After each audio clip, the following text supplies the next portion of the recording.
Alors qu'est-ce que l'architecture? Vaste question. Moi je pense que ça tient de l'art de faire une synthèse de la complexité et de la mettre en espace. C'est-à-dire que l'architecture est vraiment confrontée à beaucoup de problèmes qui viennent de beaucoup de champs différents et réussir à en faire une synthèse intelligente et à la mettre en espace. Oui, c'est ça l'architecture. Pour moi, l'architecture, c'est une manière de penser et de créer aussi. Je pense que ça peut être une manière d'être.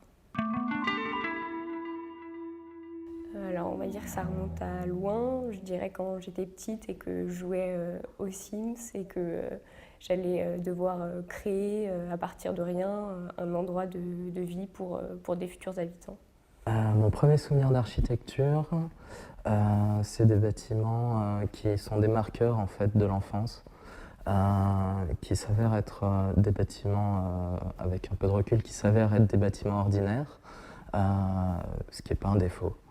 Et c'est par exemple un petit restaurant en fait, au bord du lac d'Annecy, ou alors un immeuble paquebot des années 50 qui marque des souvenirs comme ça.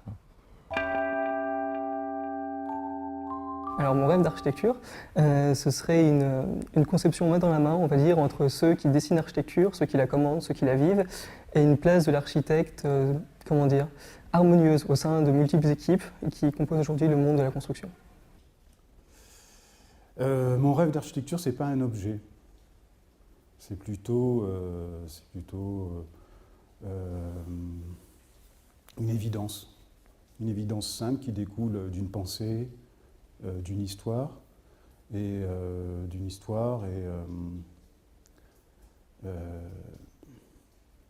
avec un lieu et avec les gens qui y habitent, bien sûr. C'est plutôt ça. Pour moi, il y a deux types de préoccupations. Il y a des préoccupations sociétales, parce qu'on est une profession finalement qui va être très en lien avec toutes ces problématiques. Donc, je citerai tout ce qui est le logement, le mal logement aujourd'hui, cet enjeu-là qui est fort dans notre société. Et puis, toute la question de préserver notre environnement pour les générations futures, qui est quelque chose dont on se saisit souvent. Et après, il y a des préoccupations qui sont plus internes à la profession. On l'a vu avec récemment, c'était tout le débat autour de réinventer Paris ou tout ça. On a finalement une profession qui a un moment de tournant sur son statut en France, sur l'évolution des modes de conception, l'ordinateur, les technologies. On a finalement plein de choses à intégrer en même temps. Et donc ça, je pense que c'est un enjeu fort, savoir quel est l'architecte de demain et sa posture et son rôle finalement dans les projets, avec les projets partenariat public-privé, tout ça qui pose beaucoup de questions aujourd'hui. Alors, je pense que les préoccupations, tout de suite, tout le monde va dire le côté durable, le long terme, cette patte verte qu'on veut mettre. Et justement, je pense que c'est un grand danger, dans le sens où il y a un greenwashing, ou je ne sais pas comment on peut appeler ça, dans les concours d'architecture, de mettre une bonne couche de vert pour que ça plaise bien aux maires et que ça fasse écolo et que pour remporter le concours en question. Mais je pense que les questions ne sont pas forcément ici. Ou en tout cas, pas comme elles sont formulées. C'est plus des questions de fond. Les souvenirs de mes études, c'est beaucoup de dessins, c'est beaucoup de soirées, c'est beaucoup de rencontres, c'est beaucoup de discussions, beaucoup. C'est souvenirs de mes études, il y en a plein. Je crois que ceux que je préfère, c'est ceux où on se retrouvait dans l'amphithéâtre de Verdure à discuter de nos projets, à les argumenter, à se dire « ouais, mais regarde, si tu fais comme ça, tu pourrais avoir ça.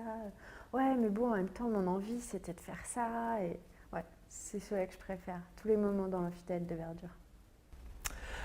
Alors le souvenir de mes études à l'école d'architecture, c'est vraiment la rencontre de gens, c'est-à-dire les gens de ma promotion, c'était une promotion formidable, donc on était très soudés, et puis d'un lieu, celui de l'école d'architecture, qui est un lieu quand même qui est très porteur de ces rencontres et puis de créativité, j'allais dire.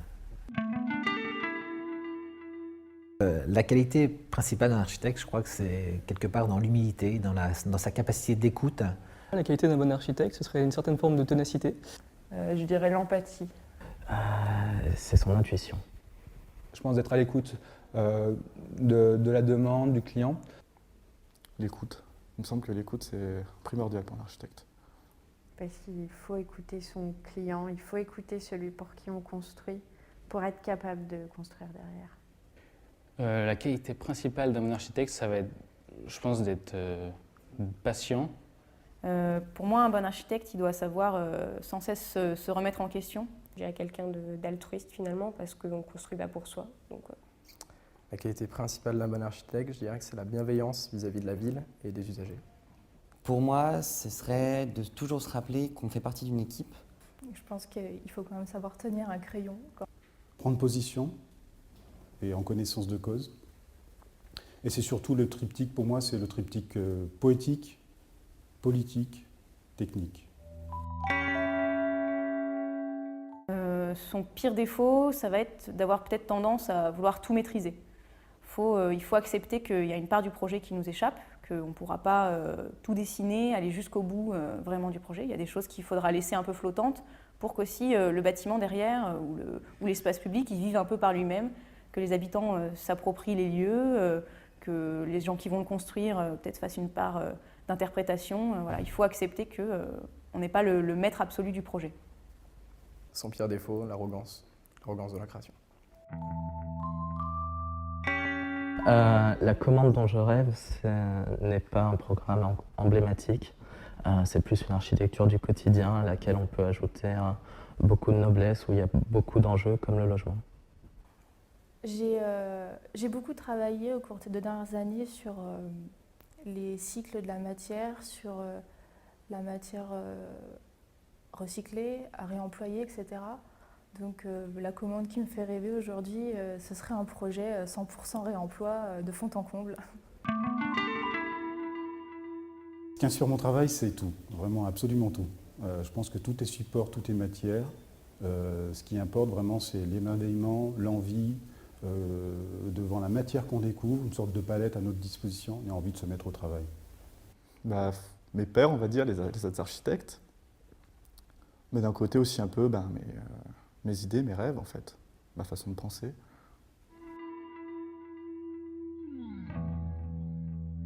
Si j'arrive à garder mes convictions et à ce que je crois, je serai peut-être déjà un architecte heureux et ce sera déjà pas mal. J'en ai aucune idée, honnêtement, je ne sais pas du tout. Le même en mieux, j'espère.